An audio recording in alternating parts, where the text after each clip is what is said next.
laws mean that it is essential that we make big changes this year.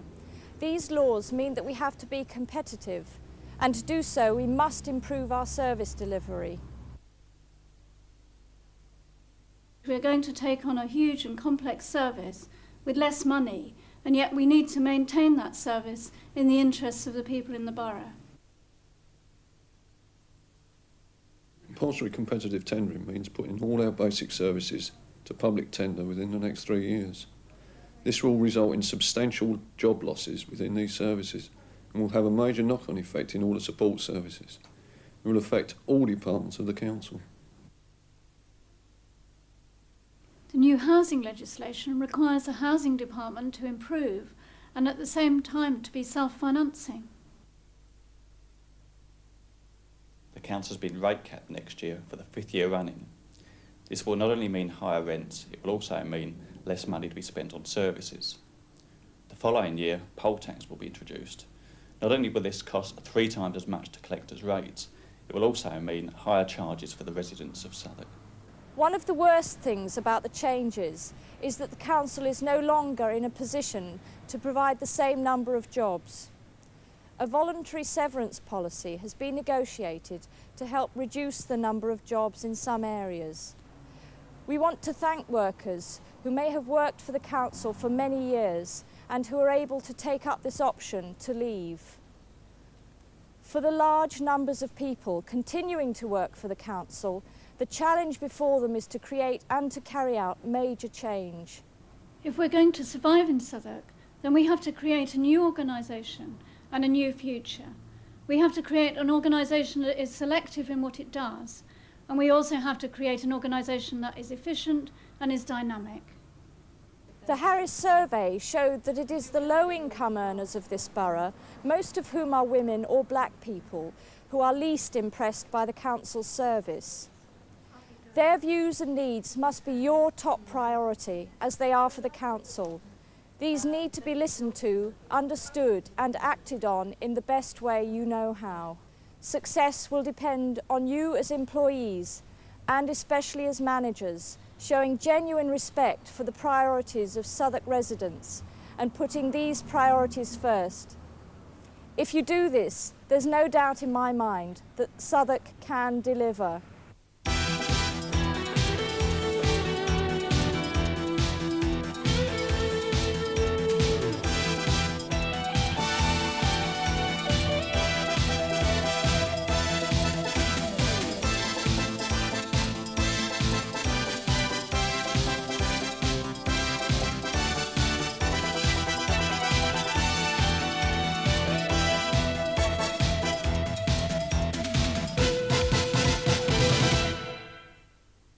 Hundreds of staff are already responding to the challenge. This video shows how.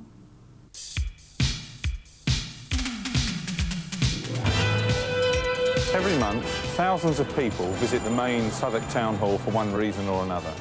We want to make the reception arrangements as friendly and efficient as possible.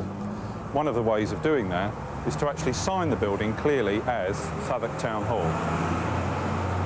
The entrance to the Town Hall is rather gloomy and austere and doesn't contain any information about who works in the building, what services we provide from the building and how to get into our reception facility. We're going to place a sign against this wall welcoming people to the Town Hall, giving information about who works in it, and that sign will be translated into a variety of languages.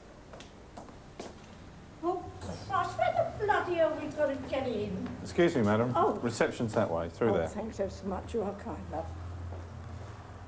That's a good example of the need for clear signs in the foyers of all buildings indicating the way to reception. We intend to place one such sign just here. Can I help you? But the most important part of any reception service are the staff themselves, who've got to be helpful, efficient and trained in giving out information about all council services. Right, your ward is the Lane ward and your councils are Les Alden and Pamela Smith. That's their surgeries and when they have them every month and their times. Right, okay, thanks very much. Bye. Bye. Can I help you? I think change is needed in the day nurseries because we wanted to get away from the old institutional model of where the children were taken to the nursery and the parents just left them at the door. Who's trapping across my bridge. I'm hungry. I'm going to gobble you up now! Yeah, I made a cupcake. Women are no longer prepared, if you like, to take the traditional model. They want to go out to work, they want to have careers, they also want to be part of their children's upbringing at the same time, and they don't want their views ignored. They do let you get involved in the nursery. I mean, you can approach the staff, and if you're not happy with something, you can discuss that with them as well. The nursery was closed for 2 days. I would like to know how those 2 days benefited you as the lead here, the staff, and as the parents. The way I think they benefited me personally is I think I got to understand the staff better. And it made me feel, well, they're interested in changing the nursery. They're interested in working together as a staff team. Because if you want to bring in new ideas, you've all got to understand what those ideas are and work towards them together. I think as well, like probably in the manual side, you got the impression that you know, people didn't really care one way or the other whether you were there, but I think it came out obviously that in that meeting, yeah, you was important. And it's just made us really think and listen to the people, because sometimes we find out we don't listen at all. I'm sure parents must have got something out to see how the staff has changed.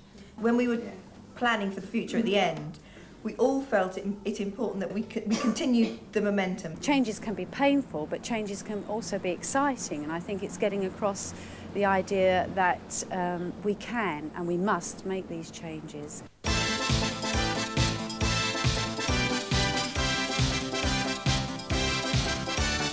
We in the Peckham district are quite determined that we are actually going to improve our image with the public, because we know that basically our image is very poor.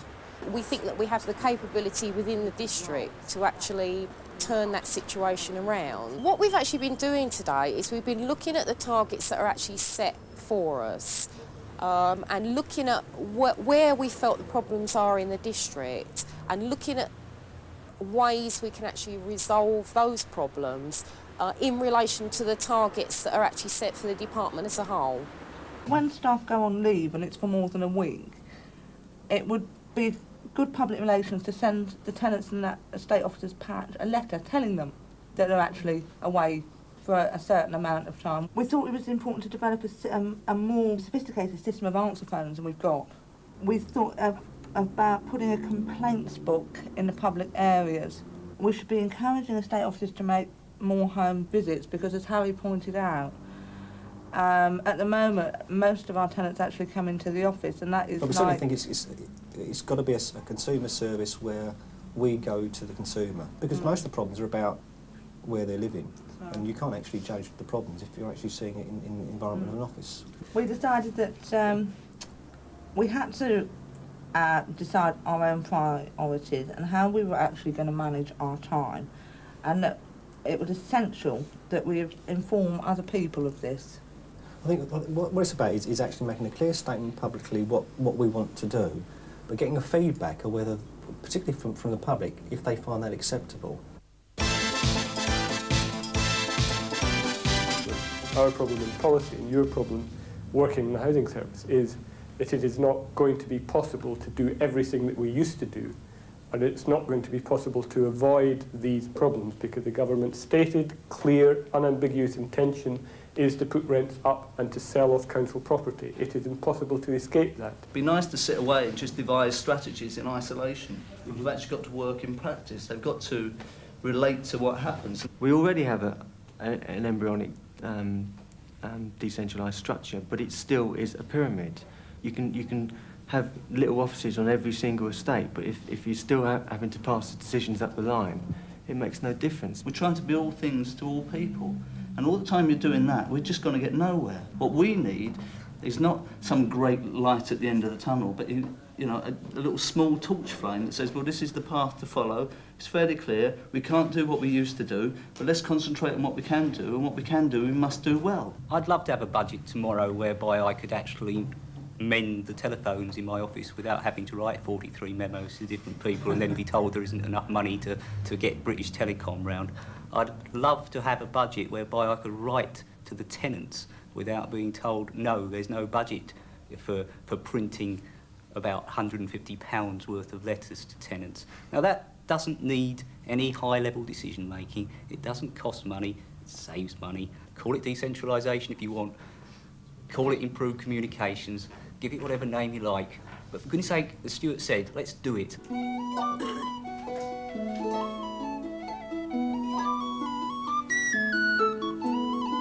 In the past few years, libraries have become very much the focal point of the community. We get people from all walks of life coming through the door, could be under 5 to senior citizens. And they're not just coming in for books, they're coming in for newspapers, magazines, story cassettes, music cassettes, records, and information on anything from buying a house to how you get benefits.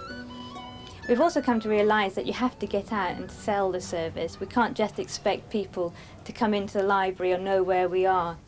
And in particular, we want to talk to people like young people, teenagers, disabled people, people from the black and ethnic community, and ask them what they actually want from their library service.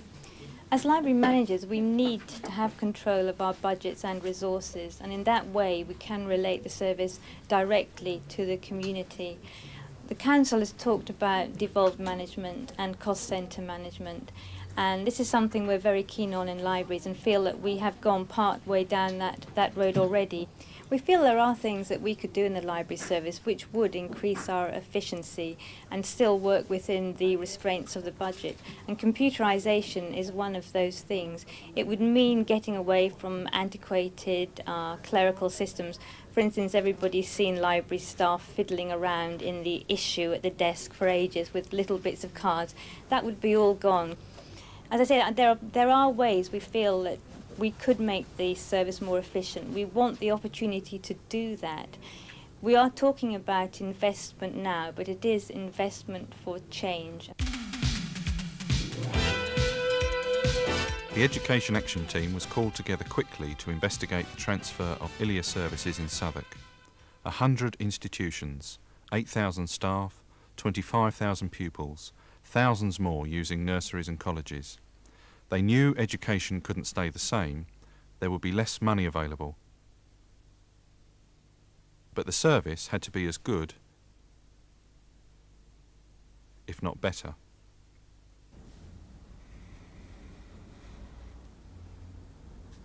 I was motivated to do this work because I had a genuine concern that we had to create the best education service in Southwark and also to tackle issues such as underachievement and inequalities.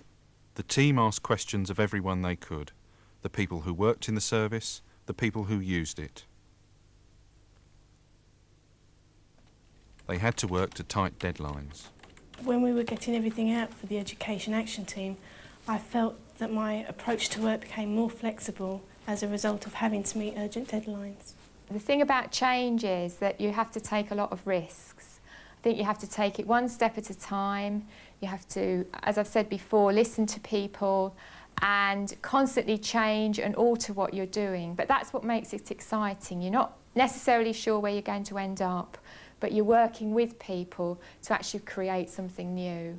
It was really exciting after all those months to finally get in our hands the draft development plan.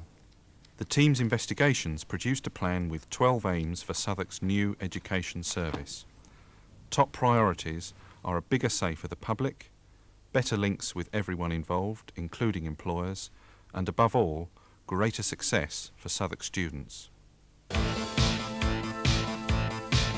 Under the new competitive tendering legislation, Southwark's first service that has to go out to contract is welfare catering. This is the provision of meals for luncheon clubs, day centres, and of course the Meals on Wheels service. Whoever wins the contract will have to work to and comply with the specification that we've prepared. We will be requiring that approximately 1,800 meals are prepared each day. That's not just weekdays, that includes Saturdays and Sundays and even Christmas Day. Does this have to be the cheapest price? Most certainly doesn't. What we'll be looking for is a varied menu that will meet our customers' needs. We'll also need to prepare meals which will meet a range of ethnic and religious and medical requirements, and we'll want them delivered every day on time. Do you think you can meet that? Yes, I do. This is Royal Road Kitchen. Let's go inside and see.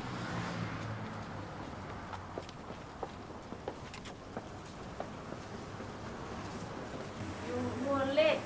Hello, Jesse. 1 hour late. We're sorry about that. You missed the veg cutting, the potatoes peeling, Right, and well, we we're have sorry. done most of the work. We've been here since 7:45 this morning.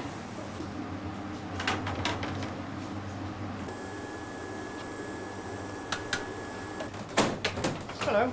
I can see you're serving up the meals for the Meals on Wheels service. Can you tell me how you make sure everybody gets the same?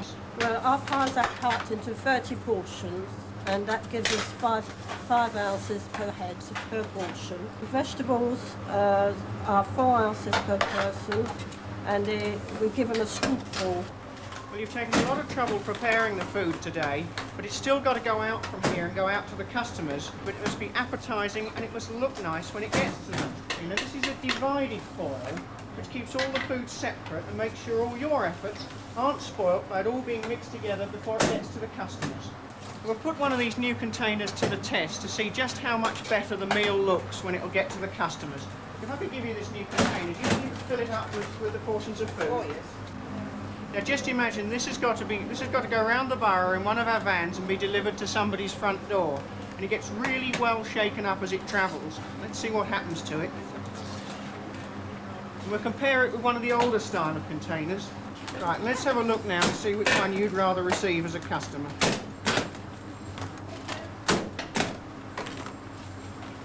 Now ladies, what do you think of this meal we've provided today? Do you like it?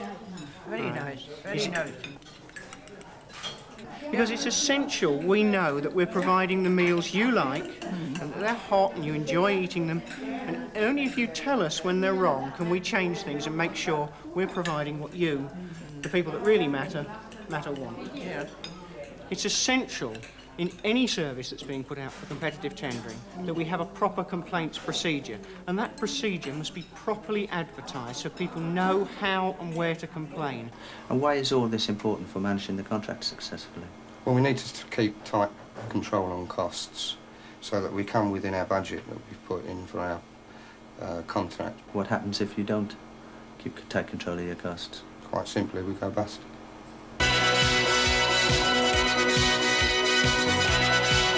You're out in all weathers. Nobody pushes you, providing you keep your beat reasonably clean. Personally, I prefer working on my own. It's as simple as that.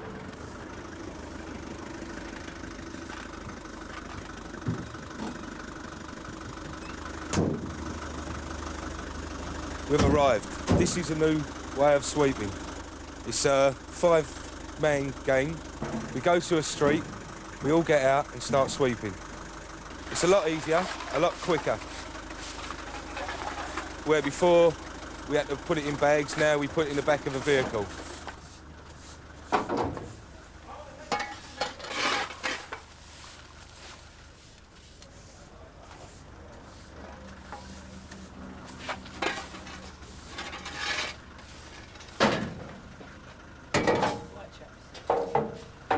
It's better than working on your own, and it's quicker. Right, chaps, let's go to another turn.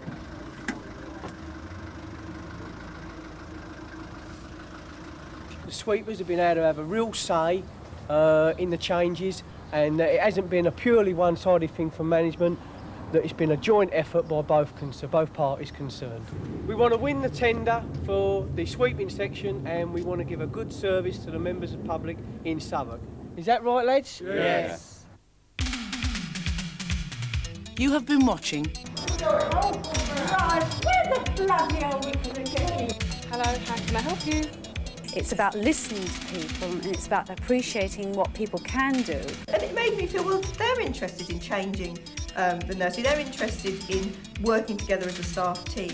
But I think it came out, obviously, that in that meeting, yeah, you was important. One of the things that we actually want to do as a team is to make Peckham rather than be a laughing stock, to be a district that people think, oh yeah, they're pretty good there. And we want to give a good service to the members of the public in Southwark. Do you agree, lads? Yes. So winning the contract. Cheers. Cheers to one and all. There's no doubt in my mind that Southwark can deliver.